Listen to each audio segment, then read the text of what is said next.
Bollywood silver screen presenting Wolves. इस कहानी की शुरुआत में रिचर्ड्स नाम के एक लड़के को दिखाया जाता है जो अपना हाई स्कूल खत्म होने वाला है।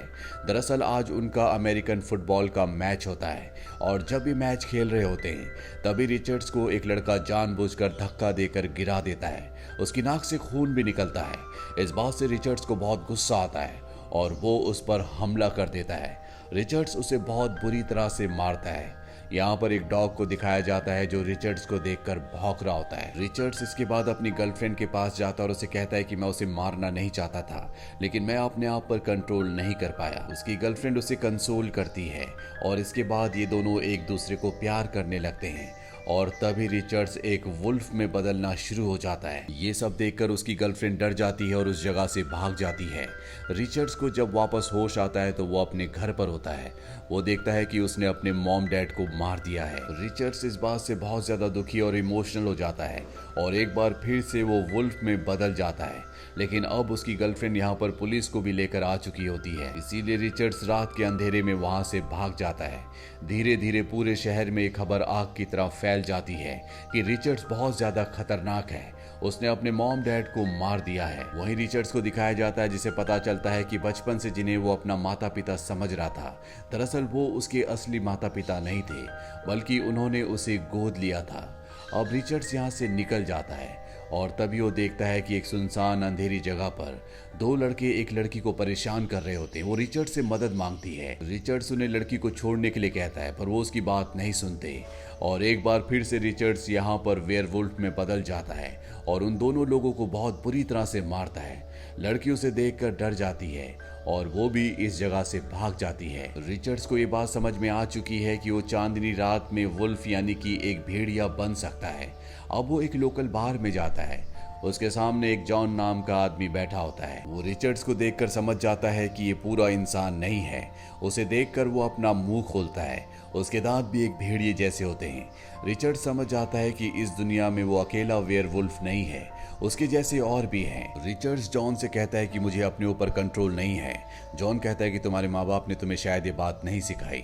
रिचर्ड्स उसे बताता है कि मुझे अडॉप्ट किया गया था, यानी कि उसके जो माता पिता थे वो वेयरवुल्फ नहीं थे, बल्कि उसके माता पिता कोई और हैं।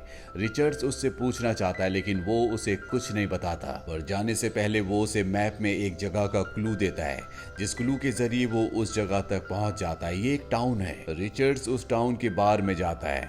बार में जब वो एंटर करता है तो सब लोग उसे घूर घूर कर देख रहे होते हैं। यहाँ पर जो बार टेंडर होती है वो बहुत ही खूबसूरत होती है। उसका नाम होता है एंजेलिना और जब रिचर्ड्स उसे देखता है तो वो उसकी तरफ अट्रैक्ट होने लगता है। वो एंजेलिना से बात कर ही रहा होता है कि तभी यहाँ पर एक लड़का आ जाता है। वो रिचर्ड्स से बदतमीजी करना शुरू कर देता है। रिचर्ड्स उसे बाहर में तो कुछ नहीं कहता, लेकिन जब वो बाहर आता है तो रिचर्ड्स उस पर हमला कर देता है। वो लोकल लड़का यहाँ से डर कर भाग जाता है। वहीं पर एक आदमी को हमें पाइप पीते हुए दिखाया जाता है जो रिचर्ड्स को ध्यान से देख रहा होता है।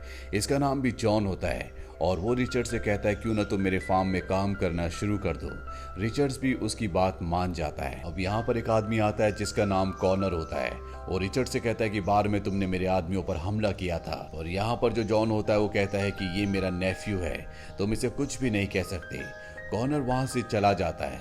अब एक बार फिर से रिचर्ड्स उसी बार में जा रहा होता है जहां पर उसे एक दिन पहले एंजेलिना मिली थी, लेकिन इससे पहले कि वो बार के अंदर जाता, बाहर उसे एक लड़का मिलता है जो उससे कहता है कि मैं तुम्हारा कजन हूँ और उससे कहते हैं कि तुम्हें रिचर्ड्स को हमारे बारे में नहीं बताना चाहिए था। हालांकि वो कहता है कि मैंने रिचर्ड्स को कुछ भी नहीं बताया, लेकिन कॉर्नर उसे कहता है कि अब तुम भागो, हम तुम्हारा पीछा करेंगे। और इसके बाद वो जंगल की तरफ भाग जाता है। वही रिचर्ड्स जो अपनी बाइक से जा रहा होता है उसे किसी की आवाज आती है और जब वो जंगल की तरफ जाता है तो वहां पर एंजेलिना होती है। एंजेलिना उसे कहती है कि कॉर्नर और उसके आदमियों ने अभी किसी का शिकार किया है और जब ये छुप कर देखते हैं तो इन्हें पता चलता है कि उस लड़के को जिसने रिचर्ड से कहा था कि वो उसका कजन है, उन लोगों ने मार दिया है। अब रिचर्ड्स वापस अपने घर आ जाता है जहां पर जॉन की पत्नी उसे देखती है और अपने गले से लगा लेती है। जॉन भी यहीं पर होता है और अब वो रिचर्ड्स को बताता है कि तुम मेरी नीस के बेटे हो। दरअसल कॉर्नर को आज से कई साल पहले तुम्हारी मॉम पसंद आ गई थी, लेकिन उसने कॉर्नर को मना कर दिया क्योंकि वो कॉर्नर को बिल्कुल भी पसंद नहीं करती थी। ये बात कॉर्नर से बर्दाश्त नहीं हुई और उसने तुम्हारी मॉम के साथ जबरदस्ती की। इसके बाद तुम्हारे नाना ने तुम्हारी मॉम को एक जगह छुपा दिया ताकि कॉर्नर से तुम्हारी मॉम को बचाया जा सके। कुछ महीनों के बाद तुम्हारा जन्म हुआ। दरअसल कॉर्नर ही तुम्हारा पिता है। तुम्हारे जन्म के बाद हमने तुम्हें इंसानों को गोद दे दिया और इसके ठीक 1 महीने बाद तुम्हारी मॉम ने अपनी जान ले ली। कॉर्नर को जब ये बात पता चली तो वो आउट ऑफ कंट्रोल हो गया। उसने कई लोगों को काट कर वेयरवुल्फ में बदल दिया। दरअसल वेयरवुल्फ 2 तरह के होते हैं। एक होते हैं प्योर ब्लड, जिनके माँ बाप भी वेयरवुल्फ होते हैं, जिस तरह से तुम प्योर ब्लड हो क्योंकि तुम्हारे माँ बाप दोनों के दोनों वुल्फ थे। और एक दूसरे होते हैं जिन्हें वुल्फ काट के वुल्फ बनाते हैं। जो प्योर ब्लड वेयरवुल्फ होते हैं वही एक वेयरवुल्फ बच्चे को जन्म दे सकते हैं। दूसरे वुल्फ जिन्हें काट कर बनाया गया है वो एक वेयरवुल्फ बच्चे को पैदा नहीं कर सकते। और अब रिचर्ड्स को उसकी जिंदगी की पूरी सच्चाई के बारे में पता चल चुका है। साथ ही उसे ये भी पता चलता है कि कॉर्नर को एक प्योर ब्लड लड़की चाहिए जो कि इस पूरे टाउन में एक ही है, जिसका नाम एंजेलिना है, जिससे रिचर्ड्स प्यार करता है। और कॉर्नर को अगर एक बार प्योर ब्लड लड़की मिल गई तो इसके बाद वो कभी किसी दूसरे वेयरवुल्फ का शिकार नहीं करेगा और ना ही किसी इंसान को वेयरवुल्फ में बदलेगा। एंजेलिना इस बात को जानने के बाद अपने आप को कॉर्नर के हवाले करने के लिए तैयार हो जाती है, लेकिन रिचर्ड्स बिल्कुल भी ऐसा नहीं चाहता क्योंकि वो एंजेलिना से बहुत प्यार करता है। वो एंजेलिना से कहता है कि हम सब के सब जानवर हैं, मैंने अपने माता पिता को मार डाला। एंजेलिना उसे कहती है कि एक रात को मेरे पिता भी बहुत ज्यादा शराब पी कर आए थे और जब सुबह वो नींद से जागे तो मेरी मॉम की मृत्यु हो चुकी थी, जिन्हें उन्हीं ने मारा था। वो इस सदमे को बर्दाश्त नहीं कर पाए और उन्होंने 1 महीने के अंदर अपनी जान ले ली। रिचर्ड्स उससे पूछता है ये कोई पावर है या कोई श्राप। वो उसे बताती है कि अगर तुम इस पर कंट्रोल कर लो तो ये एक पावर है। इसके बाद रिचर्ड्स कॉर्नर से मिलने के लिए अकेला ही जंगल में चला जाता है और उसे बताता है कि मैं कौन हूँ। और कॉर्नर को उसके बारे में पहले से पता था। वो रिचर्ड्स को कहता है कि जैसा कि मैं हर किसी को भागने का मौका देता हूँ तुम्हें भी मैं एक मौका दूंगा।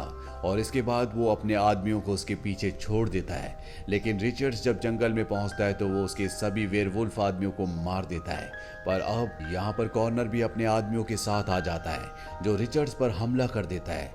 रिचर्ड्स बहुत बुरी तरह से जख्मी हो जाता है। रिचर्ड्स के चिल्लाने की आवाज से एंजेलिना भी जंगल की तरफ भाग चलती है। वही कॉर्नर रिचर्ड्स को एक हाथ से उठा लेता और इससे पहले कि वो उसकी जान लेता, रिचर्ड्स उसके चेहरे पर हमला करके जंगल की तरफ भाग जाता है। पर अब उसके सामने बहुत गहरी खाई है और उसके पीछे कॉर्नर और उसके आदमी है, इसीलिए वो ऊपर खाई से नीचे गिर जाता है। वो पेड़ से टकराता हुआ नीचे जमीन पर गिरता है और तभी उसके सामने वो पहले वाला जॉन आता है जो उसे बार में मिला था। वो उसे कहता है कि तुम्हें उठना होगा, तुम हिम्मत नहीं हार सकते। और इसके बाद रिचर्ड्स उठता है और जंगल की तरफ भागने लगता है। तभी एंजेलिना उसे मिल जाती है और ये इसे जॉन के घर ले आते हैं, जहाँ पर जॉन एंजेलिना को इशारा करता है और एंजेलिना रिचर्ड्स के बहुत करीब चली जाती है। उसके करीब जाने के बाद उसके घाव भरना शुरू हो जाते हैं। एंजेलिना अगली सुबह उसे बाहर लेकर आती है और रिचर्ड से कहती है कि तुम्हें भागना होगा। और जब रिचर्ड्स भागता है तो उसके घाव पूरी तरह से ठीक हो जाते हैं। अब यहाँ पर जॉन के पास बहुत सारी गोलियां और बहुत सारा बारूद भी होता है, इसीलिए रिचर्ड्स अब कॉर्नर के वेयरवुल्फ को यानी कि उसकी पूरी टीम को मारने के लिए यहाँ पर एक ट्रैप बिछाता है। वो जगह जगह पर बारूद बिछा देता है, साथ ही अब वो गोलियां भी तैयार कर चुका है। और तभी उसे एंजेलिना के चिल्लाने की आवाज आती है। जब वो घर की तरफ भागता हुआ आता है तो उसे पता चलता है कि एंजेलिना को कॉर्नर के आदमी यहाँ से उठाकर ले गए हैं। रिचर्ड्स को इससे बहुत गुस्सा आता है और वो उस जगह पहुंच जाता है जहाँ पर कॉर्नर ने एंजेलिना को बांध रखा होता है। यहाँ पर उसने और भी बहुत सारे लोगों को बंदी बना रखा होता है और अब रिचर्ड्स पूरी तरह से वुल्फ में बदल जाता है। इसके बाद वो कॉर्नर के लोगों पर हमला करता है और एंजेलिना को आज़ाद कर देता है। यहाँ पर बाकी जो दूसरे लोग बंदी होते हैं उन्हें भी आज़ाद कर दिया जाता है। और अब ये सब के सब एक बार फिर से जॉन के घर में वापस आ जाते हैं, जहाँ पर उसने और जॉन ने चारों तरफ बारूद बिछा रखा है। अब कॉर्नर भी अपने आदमियों के साथ यहाँ पर आ जाता है।